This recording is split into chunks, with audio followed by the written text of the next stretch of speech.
जय सच्चिदानंद। जय सच्चिदानंद। आनंद जी, हाँ, जय प्री मंत्र बुलाए, कश्यप जी आप फॉलो करिएगा। हाँ जी।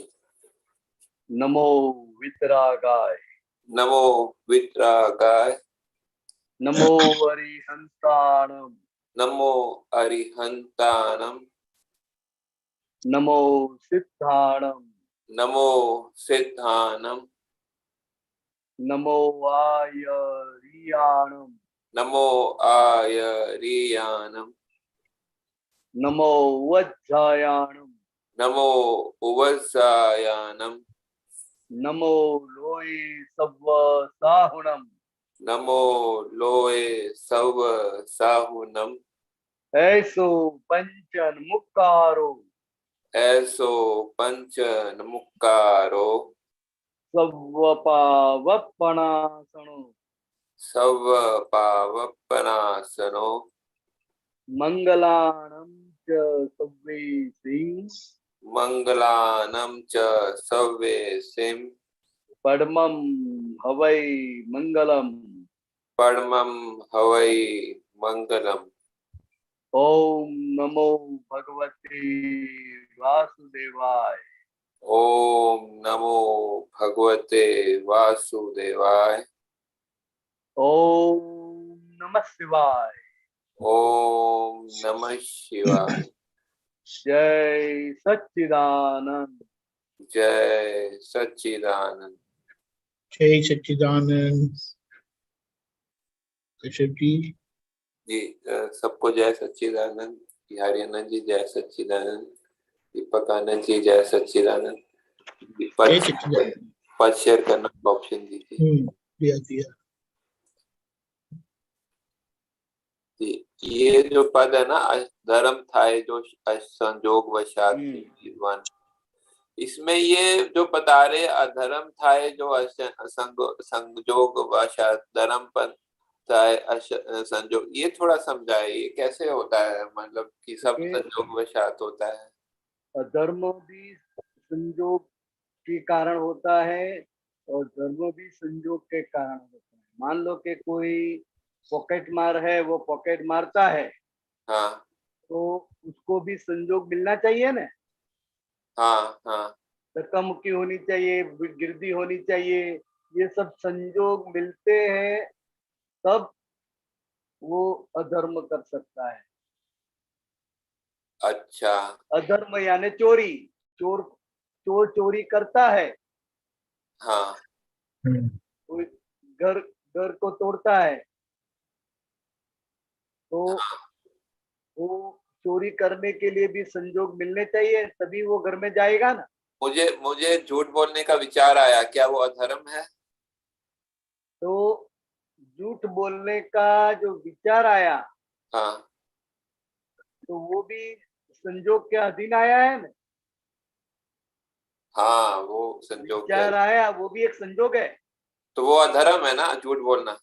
हाँ, वो अधर्म है। अब मेरे मन में विचार आया कि मैं झूठ बोलना है, लेकिन मेरे को जो है अंदर से खड़ा हुआ ज्ञान खड़ा हुआ, ठीक है, और मैंने झूठ नहीं बोला, या उल्टा उसका जो है कि मेरे बाद में मेरे को बोला सच बोलना है, मैंने झूठ बोल दिया। अब वो भी अच्छा, वो भी फिर अच्छा, ज्ञान भी एक संजोग है, ऐसा बोलते हैं ज्ञान भी है। अच्छा, अब संजोग के अधीन विचार आते हैं। विचार जो है वो अपने कर्म के अधीन आते हैं ना। कर्म का बीज होना चाहिए और अभी उसको टाइम मिलना चाहिए। वो टाइम पके तभी वो विचार आएगा। लेकिन इसमें जो जो मैंने जो है मेरे मन में विचार आया झूठ बोलना, और मैंने झूठ नहीं बोला, तो वो उसमें तो मेरा पुरुषार्थ भी रहा ना जो है। हाँ, तो वो पुरुषार्थ रहा। वो भी ये विचार आया तो आपने पुरुषार्थ किया ना। अच्छा, पुरुषार्थ भी है विचार संजोग के आधार, ये संजोग के अधीन है। नहीं अधीन नहीं है, लेकिन आधारित है उसके ऊपर, उसके वो हुआ। संजोग के अधीन सब होता है। ठीक है, अब समझ में। आप पुरुषार्थ करते हैं वो भी संजोग के अधीन, धर्म करते हैं वो भी संजोग के अधीन। तो हर एक में संजोग के सबसे पहला संजोग तो डॉक्टर कश्यप जी है, वो पहला संजोग है।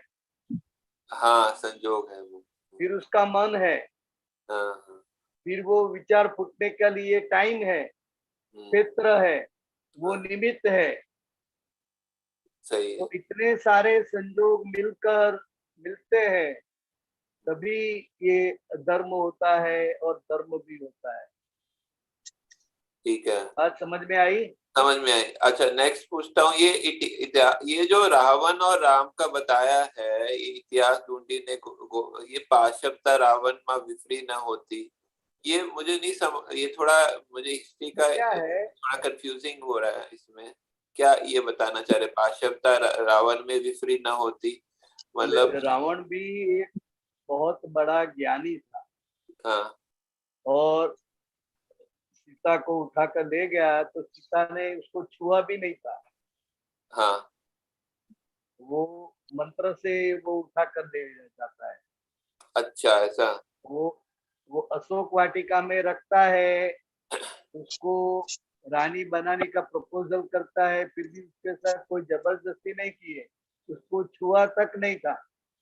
विफरी मतलब जो वो उसको मत उत्तेजित होना ना, मतलब? એટલે પાછવતા એનામાં આવી નહોતી, વિપરીત નહોતી એટલે अच्छा, ओके, समझ गए। तो मतलब ये राम का भी बता रहे, पोताना राज्य में हरनी जोई, संयम ना दीवालो तोड़ी ना हो। मतलब तो उन्होंने जो है, मतलब दीपकानंद जी ने बताया था कि इसमें संयम की दीवार उन्होंने जो है मतलब अपने मन से नहीं किया था, तो संयम की दीवार नहीं तोड़ी थी, ये क्या थोड़ा बताएं इसका। પોતાના રાજ્યમાં હરણીને જોઈ સંયમની દિવાલો તોડી નાખી. એટલે એ જે સોનાનું હરણ જુએ છે ને, हाँ हाँ, तो वो सीता जी ने बोला था कि वो मतलब मुझे चाहिए हिरन, ऐसा ऐसा। पिताजी ने बोला इसलिए वो लेने के लिए गए। उसको तो वो तो संयम में ही थे, लेकिन सीता जी ने जिद की। मतलब संयम में थे क्या, मतलब उसका थोड़ा इंटरप्रेट वो करिए वो क्या? वो संयम में थे मतलब क्या है कि उसने देखा सिर्फ, उसको लेने का लाने का मन नहीं हुआ, वो संयम में थे। अच्छा, वो उसके पक्ष में नहीं थे, ऐसा ऐसा जो। हाँ, अच्छा। वो लाने के पक्ष में थे, लेकिन सीता जी ने जबरदस्ती की कि नहीं वो ला दो मुझे चाहिए, वो ला दो मुझे चाहिए, तब वो लेने के लिए जाते हैं। अच्छा, वो अपनी मर्जी से नहीं गए थे। समझ गए। फिर ये जो सीता ने निमित्त ने रावण नो मौत, ये तो क्लियर है। पिता ने पुत्री नो अंतिम ऋण शोध, ऋण तो अंतिम ऋण, ऋण है, ऋण हाँ, ऋणानुबंध होता है, शोध का क्या मतलब लिखते हैं? मतलब क्या है कि सीता के निमित्त रावण का मौत था और ये जनक की पालक पुत्री थी सीता। हाँ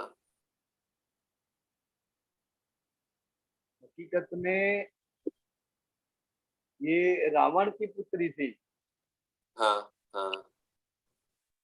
तो पुत्री के हाथ से पिता का मौत, उसके पीछे का जो ऋण है वो अलग है। हाँ, वो तो पिछले शोध का अवतार में, क्या बोले? शोध करने का क्या, शोध का क्या बोले? सोच तो मतलब क्या, ढूंढने। आप ढूंढो पिता के पुत्री के हाथ से पिता का मौत होता है क्यों, उसका अच्छा, आप ऋणानुबंध आप शोधो। उसका कारण ढूंढ, उसका आप ऋणानुबंध ढूंढो, ढूंढ। हाँ ढूंढो, कारण ढूंढो। अच्छा, धोबी ने निंदा ने जाहिर उत्पात, सीता ने दंडायो संयोग वशात, ये क्लियर है। हाँ, राम स्वराज्य मां सीता ने हाँ आल, ने आड़, अग्नि प्रवेशली सीता पर आल। ये इसमें जो है ना, ये 2 बार आल आया है, इसका आल का क्या मतलब होता है? आड़ એટલે क्या है, उसके ऊपर आरोप लगाना। सीता पर आरोप आया था कि आप रावण के महल में रहिए, उसके साथ रही है, तो फिर आप कैसे सती हो सकती है, इस तरह तो उसके ऊपर आरोप आया था। पहला सेंटेंस क्या बोलता है कि राम, थोड़ा ट्रांसलेट करके दोनों सेंटेंस राम बताइए। राज्य में सतियों ने आड़, हम्म, इसलिए ये कविराज ने बहुवचन लेके कि राम का राज्य था, फिर भी हम्म, सतियों के ऊपर बहुत सारे आरोप आए थे। अच्छा। उनमें से एक जो सीता का है वो अग्नि प्रवेश क्यों कराया, अग्नि प्रवेश तो के भाई ये रावण के वहां रहकर आई है तो उसका सतीत्व है कि नहीं, वो साबित करने के लिए वो अग्नि प्रवेश उसको करना पड़ेगा। तो ये अग्नि प्रवेश जो है ये मतलब क्या, ये कैसे घटना हुई थी ये, मतलब कि मेरे को लगता था कि ये रूपक है, ये अग्नि प्रवेश जो है, जो बोलते भी है अग्नि प्रवेश, अग्नि अग्नि परीक्षा देनी पड़ेगी तो अग्नि हाँ प्रवेश करो जो है, तो एक रूपक भी होता है, मुहावरा भी होता है हिंदी में। तो नहीं इसमें नहीं, वास्तव में क्या घटना थी, क्योंकि वास्तव वास्तविक में घटना क्या वो हुआ था? ऐसा था कि राम राज्य में जब राम घूमते थे तो एक धोबी जो था वो बात करता था, भाई आ कई રામનું રાજ નથી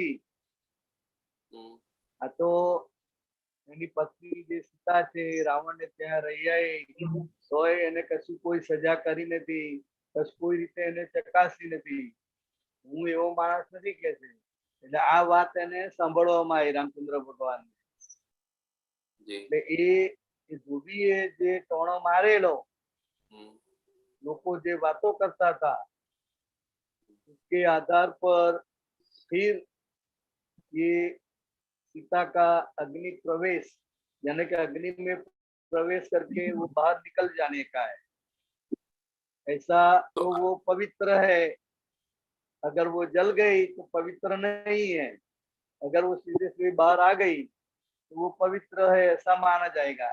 तो इस तरह ये अग्नि प्रवेश तो वास्तव में वो अग्नि प्रवेश हुई थी जो है, सीता जो है? हाँ हाँ हुई थी। तो उनको फिर जो अग्नि से वो बच कैसे जाती है जो है, उनको देवताओं का सहायता थी, ऐसा था? वो खुद भी सती थी और वो माता जी का स्वरूप था, सीता जो थी वो दरअसल तो माता जी ऐसी की स्वरूप था और वो सती भी थी, तो उसको वो अग्नि प्रवेश में अग्नि कुछ नहीं कर सकती और वो बाहर से बाहर आ जाती। तो अग्नि अग्नि भी जो है देवता के अधीन बोला जाता है ना, जो है वो जो जलाने का अग्नि देव होते हैं, तो हाँ तो वो अग्नि देवता है, अग्नि देव है।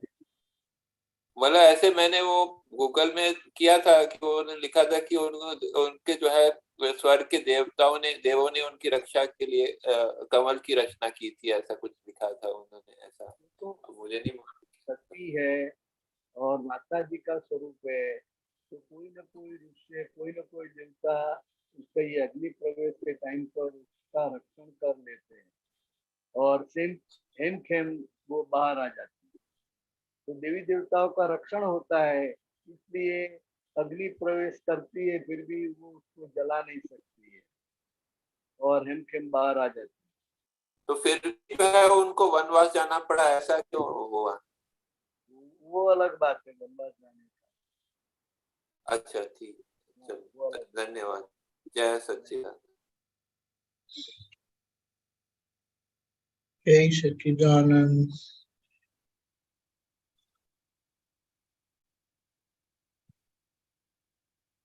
गीताबेन अलवर।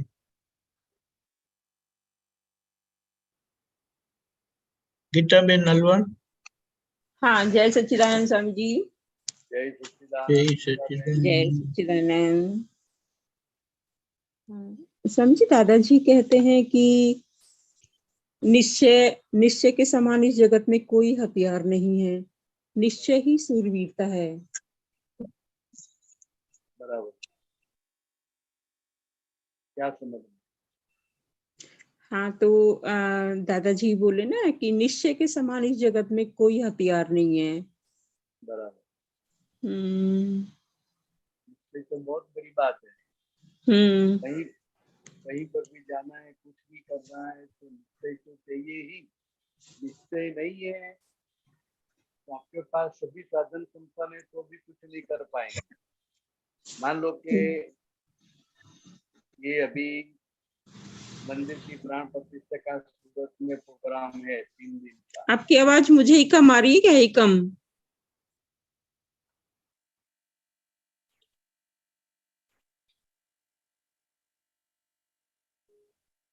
मान लो कि सूरत का आ रही है अभी आवाज।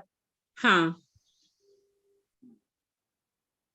तो ये 3 दिन का सूरत का प्रोग्राम है मंदिर का, लेकिन जब तक आपका निश्चय नहीं होता है वहां तक आप टिकट बुक नहीं कराएंगे, कौन सी ट्रेन में जाएंगे, कब जाएंगे, वो कुछ डिसाइड नहीं होगा, क्योंकि आपका जाने का निश्चय तय नहीं है। जब निश्चय हो जाएगा कि हमें जाना है, उसके बाद सब कार्यान्वित होता है। तो इस तरह निश्चय मेन है। कुछ भी काम करने के लिए हमारा जो निश्चय है, निश्चय होगा, उसके बाद में सब संयोग मिलते जाएंगे। जब तक निश्चय नहीं हुआ है तब तक कुछ भी तय नहीं हो सकता है। बात समझ में आई? हाँ, लेकिन ये तो व्यवहार की बात की ना, यहाँ शायद दादाजी आत्मनिश्चय की बात करते हैं। दोनों, ये तो समझाने के लिए मैंने बात की, हाँ। एग्जाम्पल से समझ में आया।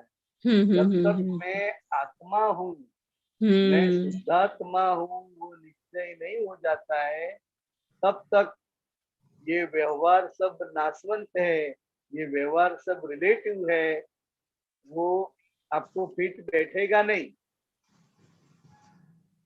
पहले हाँ। तो आप खुद कौन है, मैं शुद्धात्मा हूँ, वो निश्चय होया, उसके बाद में सब ये रिलेटिव है और विनाशी है।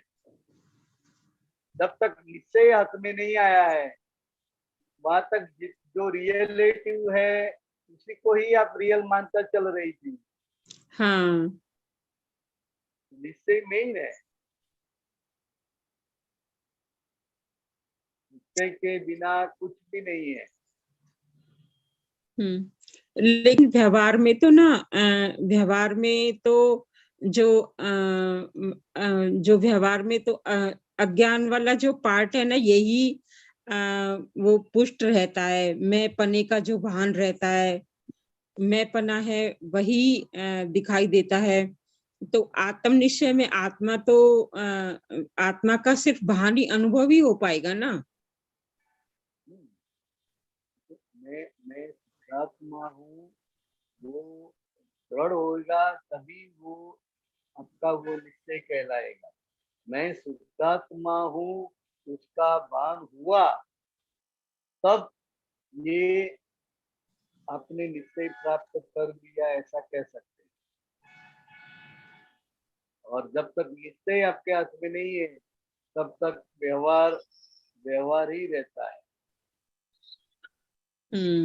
और व्यवहार को ही आप सच मानकर चलती है, क्योंकि निश्चय आपने जाना नहीं है, तो जो व्यवहार है आपके आसपास में उसी को ही सच मानकर चलती है।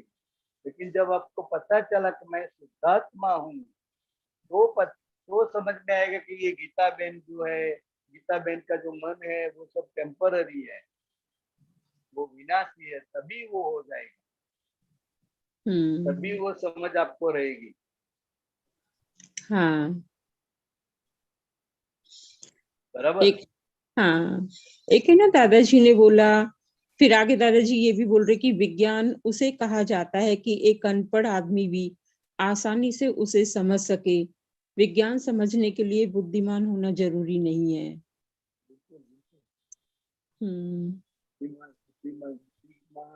तो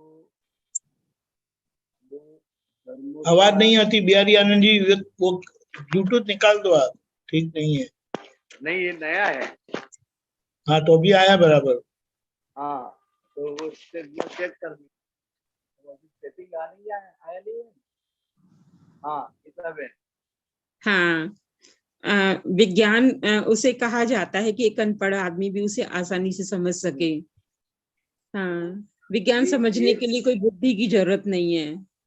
ये जो रिलेटिव विज्ञान है, जो बाहर का जगत का विज्ञान है, रसायन विज्ञान है, जीव विज्ञान है, वो सब समझने के लिए बुद्धि की जरूरत पड़ती है। लेकिन मैं आत्मा हूँ और ये जो शरीर है वो सब प्रकृति, पूर्व कर्म का संस्कार खाली हो रहा है, मैं आत्मा हूँ इतना समझ में आ गया, तो आपने ये विज्ञान आपने समझ लिया है समान। पर स्वामी जी, मनुष्य भाव में बुद्धि जो मिली है उसी से ही तो भान हुआ ना, कि ज्ञान और अज्ञान का भान तो बुद्धि के द्वारा ही तो समझ में पड़ा, अन्य जीवों को कहाँ पड़ता है? फिर ये कैसे, ये सूत्र कैसे बना? कुछ कुछ हद तक बुद्धि से ही ये विज्ञान समझा जाता है, लेकिन जो अनुभव करना है, खुद को अनुभव करना है, आनंद का अनुभव करना है, वहां बुद्धि की जरूरत नहीं रहती।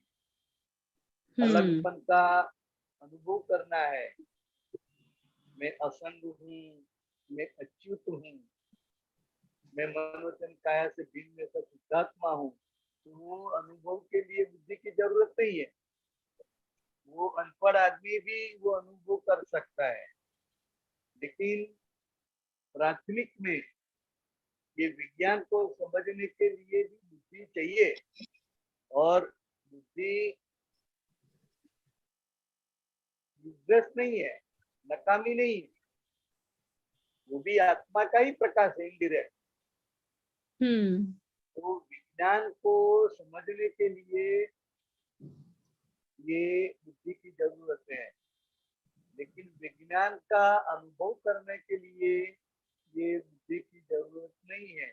वो अनपढ़ आदमी है, वो भी आत्मा का अनुभव कर सकेगा, पढ़ा हुआ आदमी है वो भी आत्मा का अनुभव कर सकता है। जैसे कोई गुंडा आदमी है, उसको गुड़ खिला दो, तो जो बड़पन का जो अनुभव है उसको गुंडा आदमी भी कर पाएगा ना, वो बोल नहीं पाएगा, कर पाएगा। तो अनुभव के लिए बुद्धि की जरूरत नहीं है, लेकिन विज्ञान को समझने के लिए बुद्धि की आवश्यकता है, उसके बिना वो समझ नहीं पाएगा। अनुभव के लिए वहां बुद्धि की जरूरत नहीं, इसलिए ऐसे दादाजी समझाना चाहते हैं। आपने कहा ना आत्मा, बुद्धि आत्मा का इनडायरेक्ट प्रकाश है, कैसे?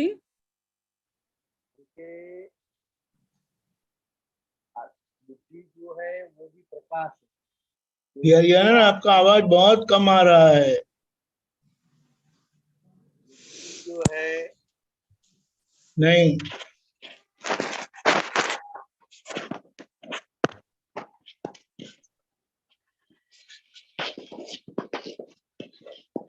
संभळाई है? हाँ अब आ रहा है। हाँ, समझाए? संभळाए? हाँ, यस, अच्छे से आ रहा है। तो वो बुद्धि जो है वो भी एक प्रकाश है, जानवरों को भी समझ में आता है, वो छोटे चींटी है, पक्षी है, उसको भी समझ में आता है। तो वो जो है प्रकाश जो है भीतर में जो आत्मा है, वो आत्मा के आधार से उसको सब समझ में आता है, समझ सकता है। तो आत्मा का जो प्रकाश है वो अहंकार के थ्रू बाहर आता है, उसको बुद्धि बोलते हैं। जिसका जैसा अहंकार है इस हिसाब से वो आत्मा का जो प्रकाश है अहंकार के थ्रू आता है और बात समझ में आती है। फिर इंटेलिजेंसी किसे कहेंगे? हैं? इंटेलिजेंसी, हाँ, वो बुद्धि को कहते हैं। बुद्धि का जो विकास हुआ है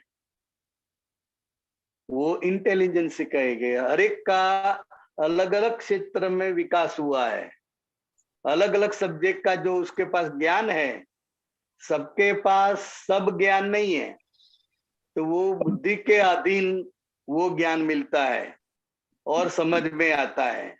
और जो दरअसल ज्ञान है, आत्मा का जो डायरेक्ट प्रकाश है, वो सभी वस्तुओं का एग्जैक्ट ज्ञान होता है। आत्मा का जो डायरेक्ट ज्ञान प्रकाश है वो सभी चीज वस्तुओं का उसको ज्ञान होता है। तो वो आत्मा का फुल प्रकाश है। क्या है? आत्मा का फुल प्रकाश। फुल प्रकाश। जो ज्ञान बोलते हैं वो ज्ञान है, वो आत्मा का डायरेक्ट प्रकाश है। और बुद्धि जिसको बोलते हैं वो आत्मा का इनडायरेक्ट प्रकाश, अहंकार के मीडियम थ्रू जो बाहर आया वो आत्मा का इनडायरेक्ट प्रकाश बुद्धि है। और बुद्धि लिमिटेड है और इमोशनल कराने वाली है। ज्ञान है वो अनलिमिटेड है और आपको निराकुरता शांति में रखने वाली है। लेकिन ज्ञान का जो प्रकाश रहेगा वो भी तो बुद्धि के माध्यम से ही तो मालूम होगा ना। नहीं नहीं नहीं नहीं, वो ज्ञान उसका का माध्यम क्या रहेगा फिर? ज्ञान का आत्मा का डायरेक्ट प्रकाश। आत्मा का ऊपर जो कर्म का आवरण है वो कर्म का आवरण दूर हो जाता है तो आत्मा का डायरेक्ट प्रकाश है। तो डायरेक्ट प्रकाश है, फिर वहां बुद्धि की जरूरत नहीं है। इसलिए दादा भगवान बोलते हैं कि हम अबुध है। अबुध है मतलब बुद्धि नहीं है, लेकिन आत्मा का डायरेक्ट ज्ञान प्रकाश है। अबुध मतलब बुद्धू नहीं। हाँ बुद्धि का उपयोग नहीं होता है, डायरेक्ट ज्ञान का प्रकाश है।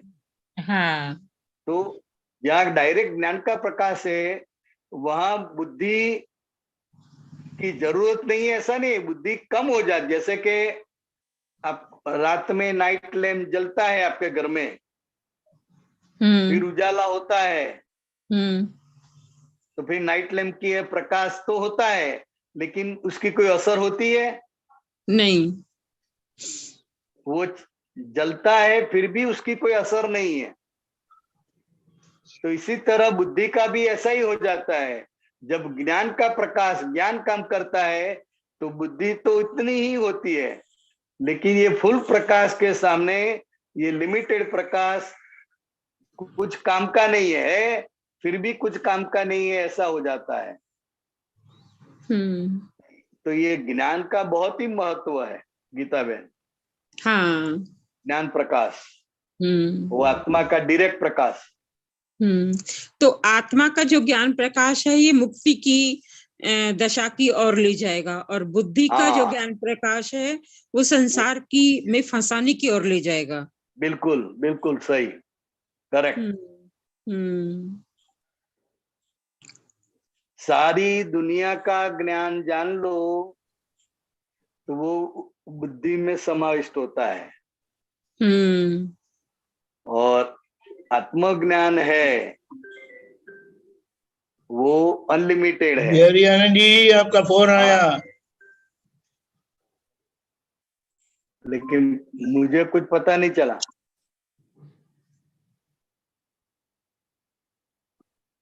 हाँ बोलिए बोलिए। हाँ गीता बहन। हाँ बराबर। हाँ तो जो आपने ना उसके बारे में बोला ना कि जानवरों को बुद्धि के माध्यम से मालूम होता है, लेकिन जानवर में तो बुद्धि तो माइल्ड होती है ना, उसको तो संज्ञा के माध्यम से प्रतीत होता है जो भी ज्ञान होता है उसको। संज्ञा भी है और उसको जितनी जरूर है, जैसे कि गाय है तो गाय घर के अंदर चली आ रही है तो सिर्फ उसको लकड़ी बताएंगे तो वो पीछे मुड़ जाएगी। तो उसमें भी उसको पता है कि अभी घर में नहीं जाना है, मुझे मार पड़ेगा। तो वो उसको लिमिटेड बुद्धि होती है। लिमिटेड होती है उसको बुद्धि। हाँ हर एक जीव को होती है। कौन सा खाना खाना चाहिए, कौन सा खाना नहीं खाना चाहिए, वो सब उसको पता होता है। तो ये है ना एक इंद्रिय से एक इंद्रिय में पा- बहुत कम, फिर 2 इंद्रिय में तो थोड़ा ज्यादा, 3 इंद्रिय में तो थोड़ा और, बिल्कुल ऐसे बिल्कुल, होगा क्या? हाँ बिल्कुल। तो वो आत्मा का आवरण टूटता जाता है। पहली जो इंद्रिय है वो स्पर्श इंद्रिय है, तो हाँ स्पर्श से मालूम पड़ता है। फिर हाँ। एक जैसे जैसे इंद्रिय बढ़ती जाती है, उसका ज्ञान भी बढ़ता जाता है ना, हाँ देखने का, सुनने का, बोलने का। हाँ। तो ये जितनी इंद्रिय बढ़ती है, इतना आत्मा का ज्ञान प्रकाश खुला होता है और पूरा कर्म का आवरण निकल जाता है। तो वो केवल ज्ञान कहते हैं, उसको क्या कहते हैं? केवल ज्ञान। केवल ज्ञान।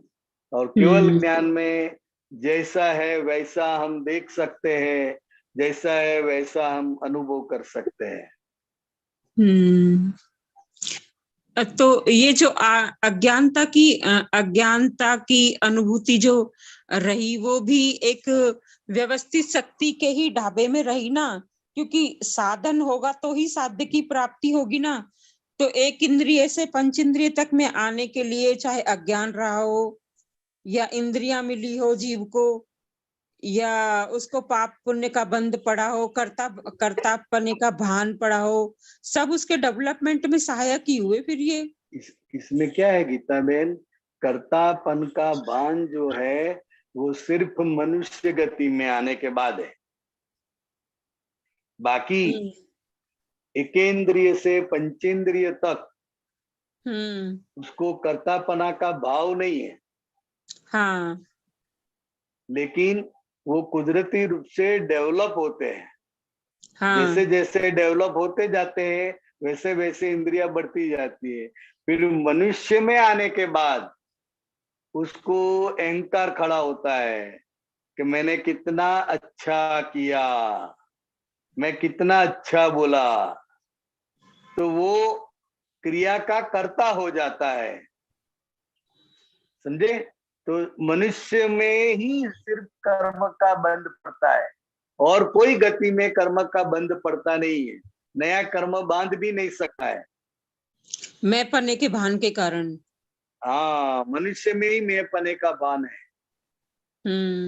बाकी शेर अगर जंगल में हिरण को मार देवे तो फिर वो खुश नहीं होता है कि मैंने कैसी तरफ लगाई और एक ही झटके में उसको पार दिया, ऐसा उसको गर्व नहीं होता है। तो मनुष्य को तो हर उसने अच्छा कोई काम किया है तो उसको गर्व रस होता है, गर्व रस आता है और बोलता क्या है कि ये ऊपर वाले की मेहरबानी है, बाकी मेरा तो क्या है, मैं तो निमित्त हूं। वो सिर्फ बोलेगा, लेकिन गर्व का आनंद किसको आएगा? उसको ही आएगा। कुछ अच्छा काम किया है तो उसको बहुत गर्व होता है, आनंद आता ही है। क्यों? तो उसको है कि मैंने किया, मैं था तो उसके काम में आया, मैंने उसको 5 लाख रुपए की हेल्प की और शादी का उसका प्रसंग निपटाया, मैंने की। तो वो शादी कराते तक वो छाती काट के ही आगे आगे घूमता रहेगा। और वो उसका फ्रेंड है, वो भी उसको संभालता रहेगा कि भाई उसने पैसे दिए है, उसने पैसे दिए है, समझे? हाँ। तो अन्य अन्य जीव भी निमित्त अन्य। बोलते हैं इंसान, मैं तो निमित्त हूँ, सब भगवान की कृपा है ऐसा बोलता है, लेकिन गर्व का रस है वो खुद चखता है, चखता है। अज्ञानता के कारण, अहंकार के कारण। बराबर। लेकिन है ना स्वामी जी, उसमें जो जो अन्य जीव एक इंद्रिय से 4 इंद्रिय तक डेवलप हुए हैं, तो अज्ञानता तो वहां भी रहती है ना, अज्ञानता तो। हाँ, वो एक इंद्रिय है वहां ज्यादा है। जीव जितना छोटा है उतना कर्म भारी है। जैसे जैसे वो आगे बढ़ता है, बड़ा होता है, ऐसे ऐसे उसका अज्ञान धीरे धीरे धीरे कम हो जाता है, उसका पाप धीरे धीरे धीरे कम हो जाता है, उसका कर्म का भार धीरे धीरे कम होता है। तो ऐसे ऐसे वो उसका जो देह है वो भी बड़ा होता है और उसको इंद्रियां भी अलग अलग अलग मिलती रहती है। तो वो कर्म कम होने के कारण वो इंद्रियां उसको कुदरती रूप से मिलती है और धीरे धीरे उसका देह का आकार भी बड़ा होता है। और अज्ञान कम कैसे हुआ फिर? वो अज्ञान तो क्या है, कुदरती क्रम में ही कम होता है।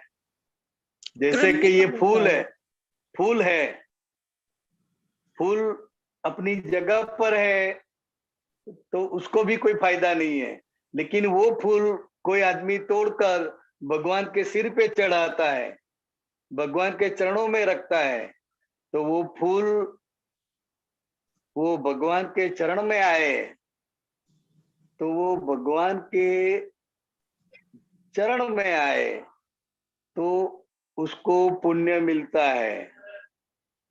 किसको? फूल समझे? को? हाँ, फूल को।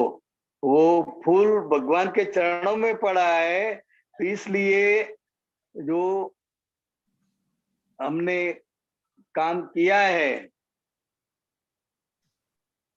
वो जो भगवान के चरण में है, वो चरण में है, भगवान के माथे पर चढ़ता है तो उसका भी कुछ पुण्य है, वो पुण्य की वजह से भगवान के चरण में चला जाता है तो उसको वो क्रेडिट मिलती है, उसका पाप है वो कम होता है।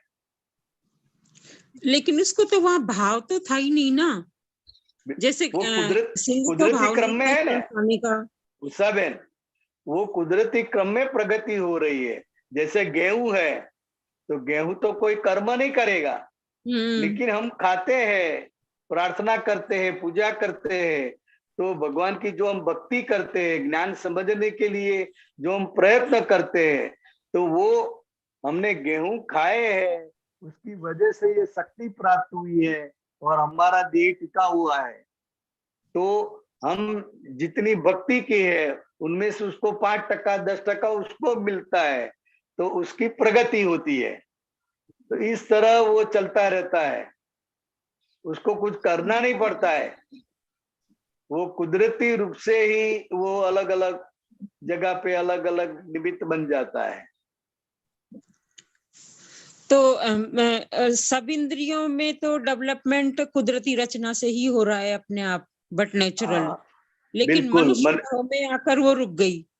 रुक गई क्योंकि उसको अहंकार मैंने किया और मैं ये हूं, तो ये अज्ञानता के कारण वो हर एक हो रही क्रिया का वो कर्ता बन जाता है। मैंने किया तो क्रिया का कर्ता बनता है तो नया कर्म का बीज पड़ता है। अगर वो क्रिया का ज्ञाता बनता है, जैसे हमने ज्ञान लिया है और अभी अच्छी बुरी कोई भी क्रिया हो रही है तो उसके हम ज्ञाता बनते हैं तो कर्म से मुक्त होते हैं, और अज्ञान दशा में क्रिया का कर्ता बनता है तो नया कर्म बनता है। इतना ही फर्क है। तो क्रिया का कर्ता कोई नहीं है। कोई नहीं है, वो संजोग के अधीन हो रही है। संजोग के अधीन हो रही है। जैसा आपका कर्म का बीज है, अगर आपको पाप भुगतना है तो ऐसे संयोग मिलेंगे, अगर आपको पुण्य भुगतना है तो ऐसे संयोग मिलेंगे। आपको कुछ करना नहीं पड़ता है, अपने आप कुदरती रूप से वो कुदरती आपका जो बैलेंस है इस हिसाब से संयोग मिला देते हैं, और इसी को ही हम व्यवस्थित कहते हैं ना। हाँ, व्यवस्थित सत्ता मतलब क्या कि गीता बहन जो अपना कर्म लेकर आई है वो कर्म के अधीन उसको पाप और पुण्य दोनों भुगतना है। जब पाप भुगतना है तो सब नेगेटिव संयोग मिलेंगे, पुण्य भुगतना है तो जैसे विचार करेंगे, थोड़ा ही प्रयत्न करेंगे और काम हो जाएगा, तो आपको भी आश्चर्य लगेगा, अरे ये काम कैसे हो गया। तो वो कर्म के अधीन है, आपका ही कर्म। तभी दादाजी ने ये सूत्र निकाला था, आत्मनिश्चय के समान इस जगत में कोई हथियार नहीं है, शूरवीरता है।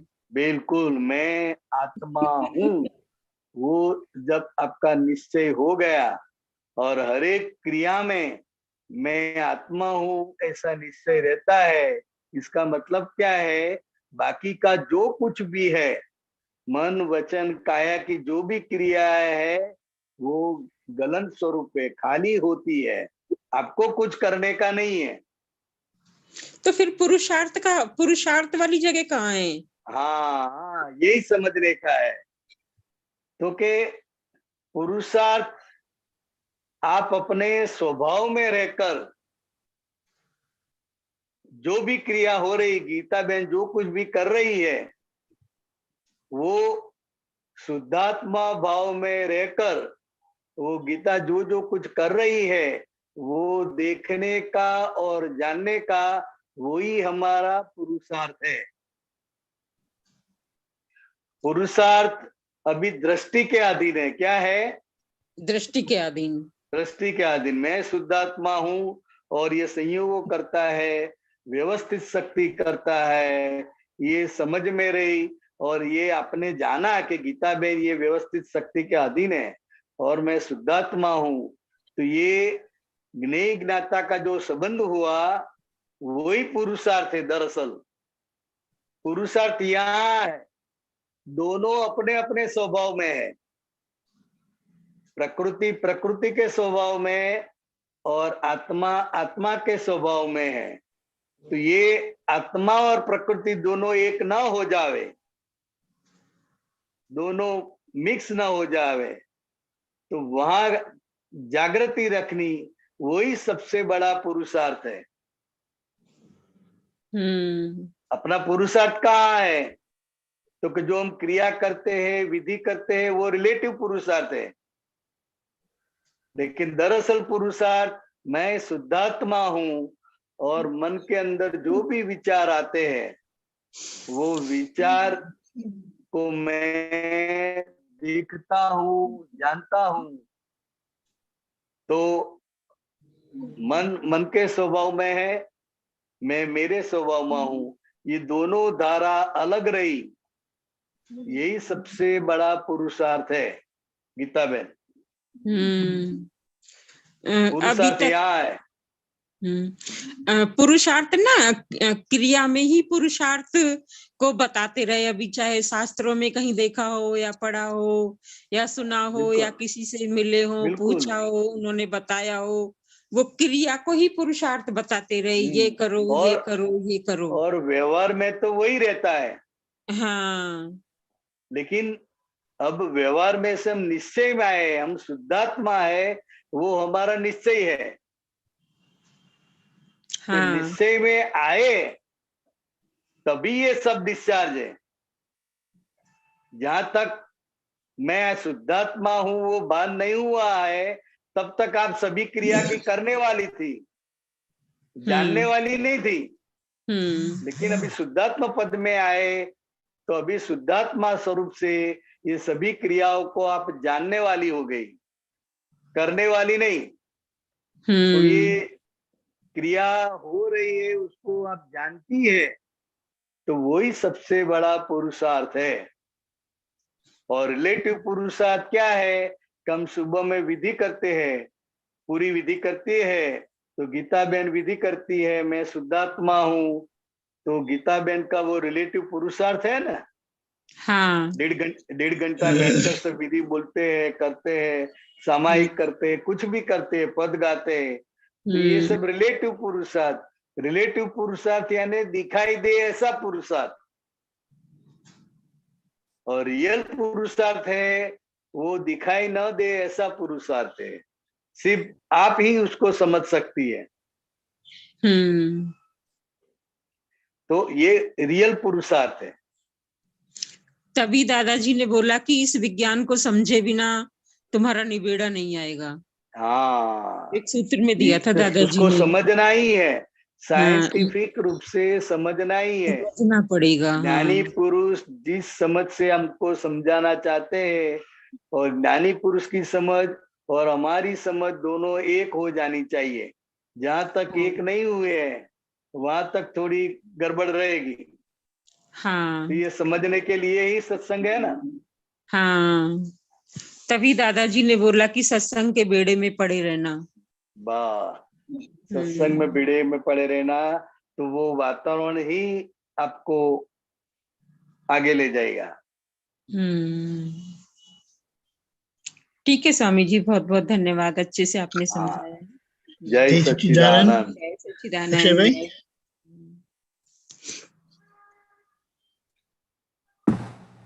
जय सच्चिदानंद बिहारी आनंद जय जी। सच्चिदानंद। जय सच्चिदानंद दीपक जय आनंद। सच्चिदानंद। मेरा प्रश्न गीता बेन ने काफी सारी वैज्ञानिक बातें निकाली और ये प्रश्न पुरुषार्थ और प्रारब्ध पे ही था। और ये क्वेश्चन क्यों हुआ, क्योंकि अभी अक्षय थोड़े दिनों से सुबह उठ के विधि हो रही है अक्षय से। पर गए सप्ताह 7 दिन पहले वो उससे सुबह होके विधि नहीं होती थी। वो मैं आलस करता था, सब कुछ हो ही नहीं रहा था। तो प्रश्न ये हुआ कि हमारा पुरुषार्थ कहाँ पे है, क्योंकि वहां पे आलस हो रही थी, वो भी देखने को मिला कि ये आलस हो रही है, ये कैसे आलस कर रहा है, ज्ञान को गलत यूज कर रहा है, बातें कर रहा है अक्षय के साथ कि भाई अक्षय खड़ा हो, अक्षय खड़ा हो, पर बिस्तर में से खड़ा नहीं होता, बातें करता है अक्षय के साथ पर बिस्तर में से खड़ा नहीं हुआ। अब यहाँ पे अब अपने आप हो ही रहा है। तो इसलिए प्रश्न ये हुआ कि दोनों चीज तो उसमें मुझे ऐसा समझा है कि दोनों में से मेरा कोई पुरुषार्थ है ही नहीं, दोनों अपने आप हो ही रही थी। नहीं, इसमें ये चरण विधि करने के लिए आपका निश्चय होना बहुत ही जरूरी है। आपके पास टाइम है, सब कुछ है, फिर भी आपके पास निश्चय नहीं है तो वो उठ नहीं पाएगा। तो हम ऐसा नहीं बोल सकते कि ये दोनों हो ही रहा है, मैं कुछ नहीं कर रहा हूं, ऐसा नहीं है। निश्चय बहुत ही बड़ा रोल है। जब तक आपका निश्चय नहीं होगा कि मुझे उठना ही है, तब तक सभी सुविधा होने के बाद भी आप उठ नहीं पाओगे। तो निश्चय वन ऑफ द एविडेंस है। अच्छा, तो अभी बात हुई रिलेटिव पुरुषार्थ और रियल पुरुषार्थ में। तो दोनों चीज में पुरुषार्थ में निश्चय बॉटम लाइन पे आ गया, मेन है निश्चय। अब रियल पुरुषार्थ में, रिलेटिव पुरुषार्थ में थोड़ा समझ में आया कि निश्चय कि मैं कल सुबह उठ के मैं विधि करने वाला होने से। अब रियल पुरुषार्थ में क्या निश्चय? हाँ, तो रियल पुरुषार्थ में क्या है, तो के अक्षय जो कुछ भी कर रहा है, विधि करता है, विधि में झोंका भी आता है, थोड़ी आलस भी आती है, फिर भी विधि चल रही है। हाँ। तो वो विधि कैसी हो रही है, किस ढंग से हो रही है, उसको देखना और जानना, वो दरअसल निश्चय है। व्यवहार निश्चय क्या है कि अक्षय प्रातः विधि बोलता है, त्रिमंत्र बोलता है, 40 बार 5 बार जो बोलना है वो ठीक ढंग से बोल रहा है, तो वो व्यवहार पुरुषार्थ है। क्या है वो? व्यवहार पुरुषार्थ है। और दरअसल पुरुषार्थ क्या है, तो अक्षय जो विधि कर रहा है वो कैसे हो रही है, स्पीड में हो रही है, स्लो हो रही है, लोचा मारता है, बराबर होती है, नहीं होती है, तो ये सब देखने और जानने का भी प्रकाश रहता है। तो वो देखना जानना वो दरअसल पुरुषार्थ है। विधि करने वाला विधि कर रहा है,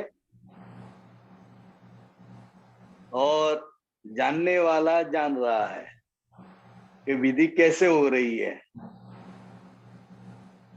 आज निश्चय नहीं है तो आलस हो गई, आलस की वजह से उठ नहीं पाए, तो वो भी जानने का जो काम है, भले विधि ना हुई लेकिन आप उसको जानते हो कि ये जो विधि हो रही है वो निश्चय और उसके साथ बहुत सारे संयोग होते हैं।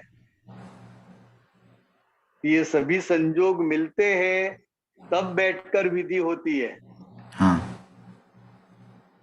समझे? बहुत सारे संयोग है इसमें, निश्चय वन ऑफ द मेन है। जैसे आपको इंडिया आने का है तो आप तय करोगे कि मुझे इस टाइम पे जाना है, 4 महीने पहले तय करते हो कि मुझे दिसंबर में जाना है। हाँ अगर जाना है, कब जाना है, कौन से वीक में जाना है, वो निश्चय होगा बाद में। आप सब एयरलाइंस में तपास करेंगे। हाँ अगर जाने का निश्चय ही नहीं है तो टिकट बुक कराने के प्रयत्न करेंगे? नहीं करेंगे। तो ये मेन एविडेंस, निश्चय मेन एविडेंस है। समझे? तो हाँ इसी तरह विधि में भी निश्चय कि नहीं मुझे उठना है और विधि करनी है, ये निश्चय आपको आगे ले जाता है। जब तक निश्चय नहीं है आप नहीं उठ पाओगे। उठ गए तो भी बैठ नहीं पाओगे। हाँ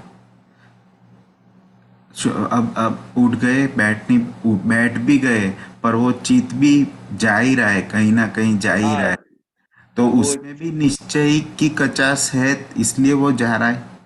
वो निश्चय चित क्यों जाता है? तो रात के दरमियान, दिवस दरमियान जो कुछ भी गड़बड़ घोटाला हुआ है उसकी वजह से चित्त वहां जा रहा है। तो वो हमको जानने का एक ये मैंने किया है, इसकी वजह से अभी आज ये डिस्टर्ब है। हर रोज वो डिस्टर्ब नहीं होता है, हाँ हर रोज आलस नहीं आती है। समझे हाँ अक्षय? हाँ समझे। हाँ तो ये सभी। हाँ बोलो। अब वहां पे चीज चला गया जब, तो वापस वो दिखा हमें कि यहाँ पे चला गया, तो वापस निश्चय करना कि यहाँ पे। हाँ क्या मुझे ये करना है। तो वो शुद्धात्मा में रहा, चित्त डिस्टर्ब हुआ, झोंका आते हैं, बराबर गिनती नहीं होती है विधि में, 40 के बजाय कुछ अलग हो जाता है, ये हो जाता है। तो ये जितना भी डिस्टर्ब हो गया, तो जो डिस्टर्ब हुआ है उसको भी हम जानते हैं और देखते हैं। तो जो डिस्टर्ब हुआ है उसको भी देखते हैं और जानते हैं, तो वो दरअसल पुरुषार्थ है। और रिलेटिव पुरुषार्थ यानी क्या? तो कि संजोग के अधीन ये सब पुरुषार्थ होता है। चरण विधि की चौपड़ी होनी चाहिए, ये होना चाहिए, वो होना चाहिए, बराबर बैठना है, मुंह बूह धोना है, ये सब, चाय वाय पीनी है, तो ये सब संजोग मिलकर फिर विधि होती है। तो ये सब रिलेटिव पुरुषार्थ है। क्या है? रिलेटिव पुरुषार्थ। लेकिन रियल पुरुषार्थ में किसी की जरूरत नहीं है। रियल पुरुषार्थ में तो अक्षय का मन वचन काया क्या कर रहा है, क्यों ऐसा कर रहा है, वो देखने का है और जानने का है। तो वो दरअसल पुरुषार्थ है। हाँ अब रियल पुरुषार्थ ऐसा समझ में आता है, आगे गीता बहन से भी बात अपनी, कि रियल पुरुषार्थ ऐसा समझ में आता है कि रियल पुरुषार्थ समझ के अधीन ही है। आपकी क्या समझ है? आपने बताया कि दादा भगवान की समझ और मेरी समझ दोनों एक हो जाए।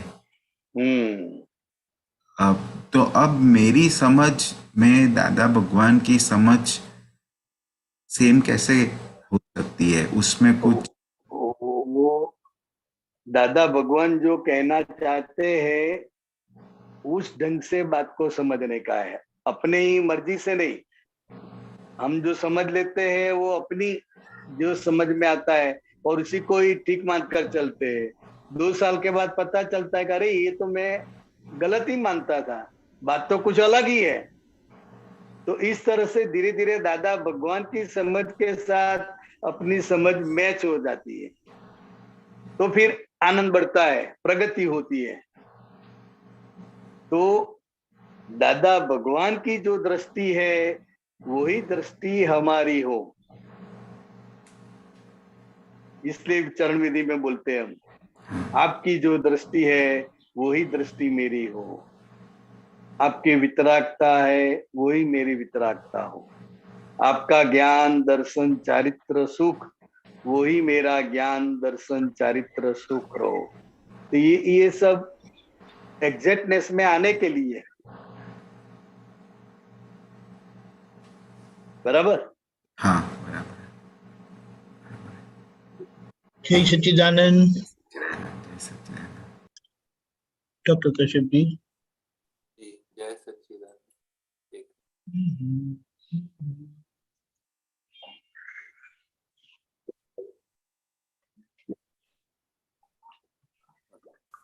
ये पद है अंधारी रात्रि सीधी 25।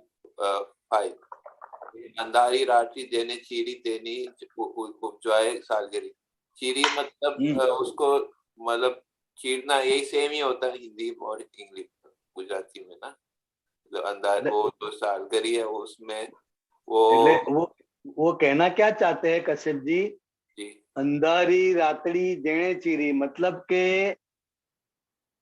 अज्ञान जो है वो अज्ञान में से बाहर निकाला जिसने, अच्छा, अज्ञान में से जिसने बाहर निकाला, अज्ञान में से जिसने बाहर निकाला, ऐसे जो दादा भगवान है वो दादा भगवान की सालगिरी जो आती है।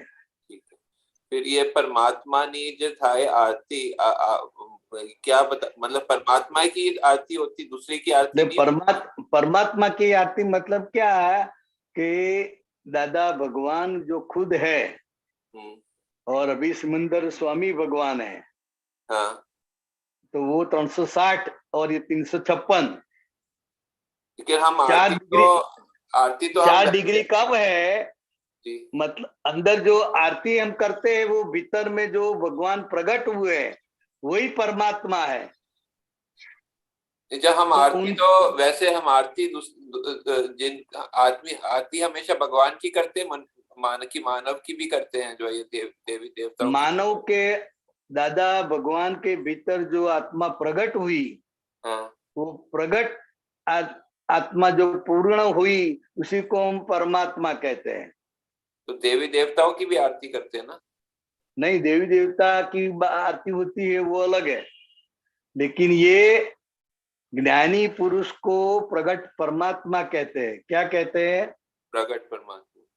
तो ये प्रकट परमात्मा की आरती, आइखे उदयमान सर्ववीरती, लेके ये जीवन दरमियान जो भी उदय आया है वो सर्व अपने आप वर्तता है, उसमें कुछ करने का नहीं है। विरति मतलब यानी अपने आप हो रहा है, करने का नहीं है। विरति मतलब वर्तता।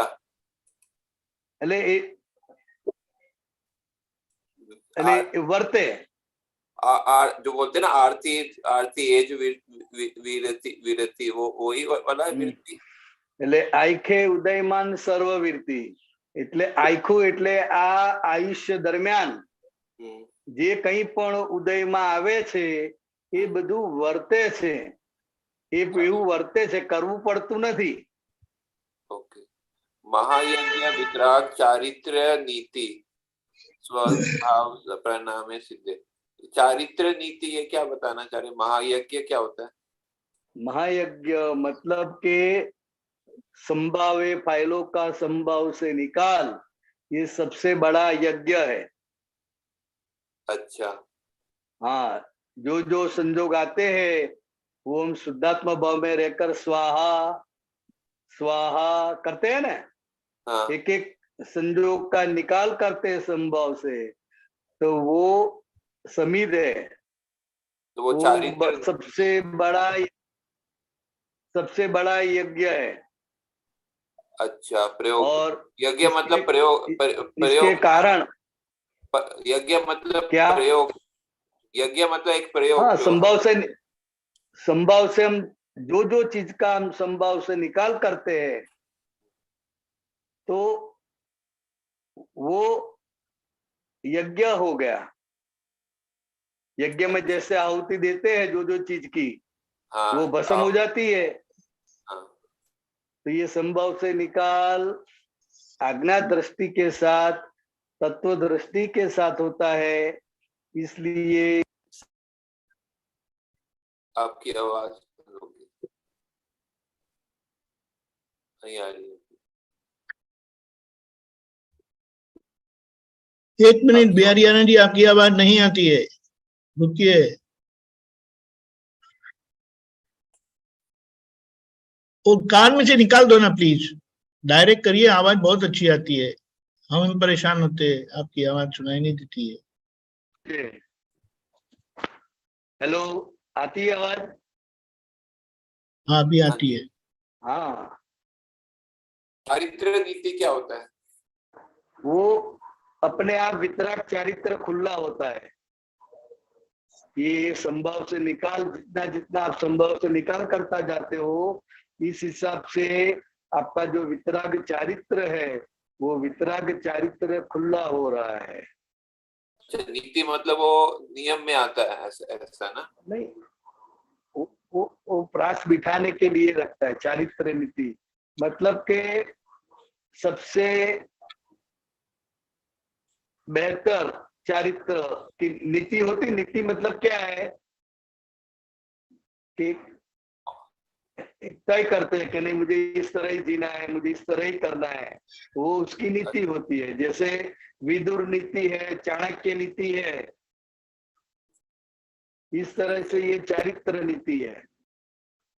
ठीक है, तो स्वभाव भाव से परिणाम होता है, सिद्ध परिणाम आता है, क्योंकि ये चारित्र, स्व चारित्र खुला होता है, स्व स्वभाव खुला होता है, उसके परिणाम स्वरूप सिद्ध क्षेत्र में जाता है और वो सिद्ध बन जाता है। ठीक है। सर्वात सिद्धिकारी ज्ञान हर की उपध्याने सहजा सहज उपलब्धि। ये जो ज्ञान अर्क है, इस वो ज्ञान की बातें है, वो सभी के लिए हितकारी है और वो मोक्ष में ले जाने वाली है, मतलब कि सिद्धिकारी है। उपध्याने सहजा से उपलब्धि। उपध्यान क्या होता है? उपध्यान क्या होता है? ध्यान के ऊपर भी जो ध्यान है, उपयोग के ऊपर उपयोग, अच्छा, वो उपध्यान है। वो सहजा से उपलब्धि होती है। अच्छा, ये ज्ञान के द्वारा जो है ऐसा उपलब्धि होती है। ये ज्ञान के द्वारा आपका उपयोग के ऊपर भी उपयोग रहता है, ऐसी सहजा से उपलब्धि खड़ी होती है, ये ज्ञान के परिणाम से। श्री आदिनाथ दादा भगवान श्री विज्ञान गण महापद्म श्री, ये कबीरदास ने बताया है कि ये दादा भगवान जो है, अभी ये नई चॉइस के गणनार है दादा भगवान। जिस तरह हमारी अगली 24वीं ऋषभदेव दादा भगवान आदिनाथ ने तय की थी, इसी तरह अभी ये जो दादा भगवान है, वो हमारे लिए आदिनाथ है और पूर्ण स्वरूप से वो अभी महापद्म तीर्थंकर के रूप में, पहले तीर्थंकर के रूप में खड़े होंगे, आ जाएंगे। लास्ट ये पूछता हूँ, शासन श्रृंगारी तीर्थ स्वीकृति कल की अवतार प्रगति मोक्ष श्री निशब्द उपलब्ध आत्मलिपि। तो ये दादा भगवान जो है वो शासन का श्रृंगार है।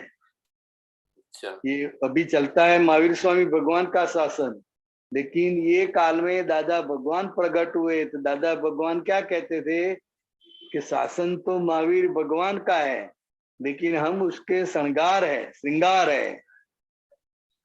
और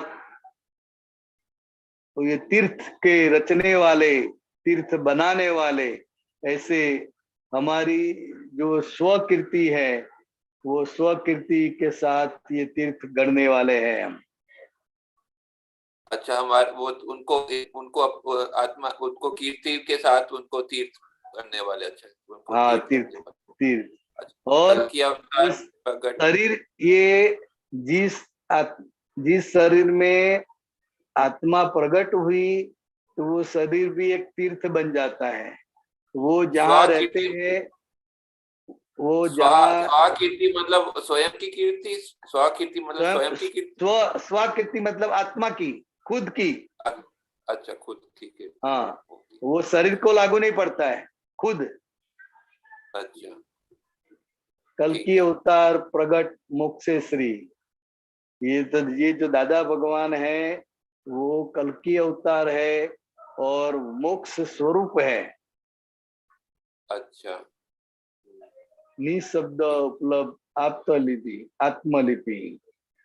तो के ज्ञानी पुरुष कुछ भी बोलते नहीं है, फिर भी आत्मा क्या है, आत्मा कैसा है, उसकी जो लिपि है उसकी वो आपको समझ में आ जाता है। उसको देखकर ही ज्ञान, आत्मा क्या है उसका ज्ञान हो जाता है। आत्मा की लिपि है, आत्मा क्या है, कैसा अनुभव है, तो उनको देखकर ही वो सब बात समझ में आ जाती है।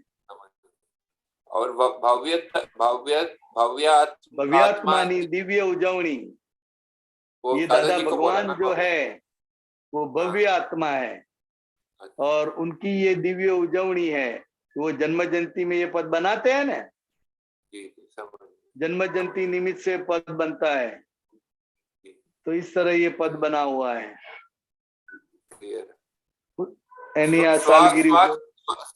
स्वकीर्ति मतलब स्वयं की कीर्ति है कि आत्मा की कीर्ति है? थोड़ा मेरे को आत्मा की। अच्छा, ठीक है, धन्यवाद। जय सच्चिदानंद। समय हो चुका है, आप त्रिमंत्र बुलाएं। डॉक्टर कश्यप जी फॉलो करिएगा।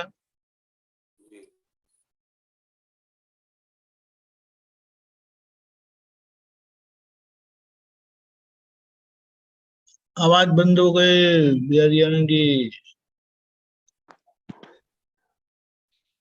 हेलो, हाँ बोलिए।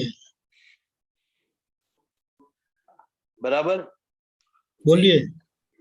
हाँ, बस वो हो गया कश्यप जी का। त्रिमंत्र बुलाए। यस।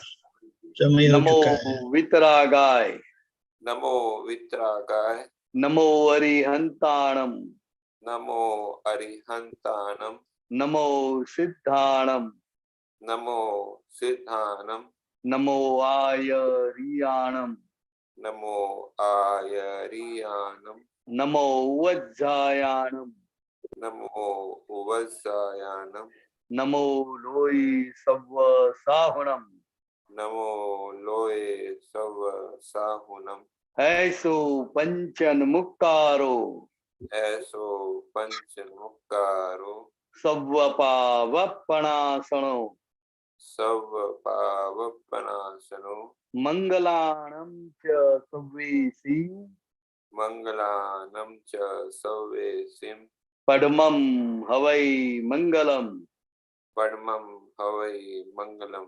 ओम नमो भगवते वासुदेवाय, ओम नमो भगवते वासुदेवाय, ओम नमः शिवाय, ओम नमः शिवाय।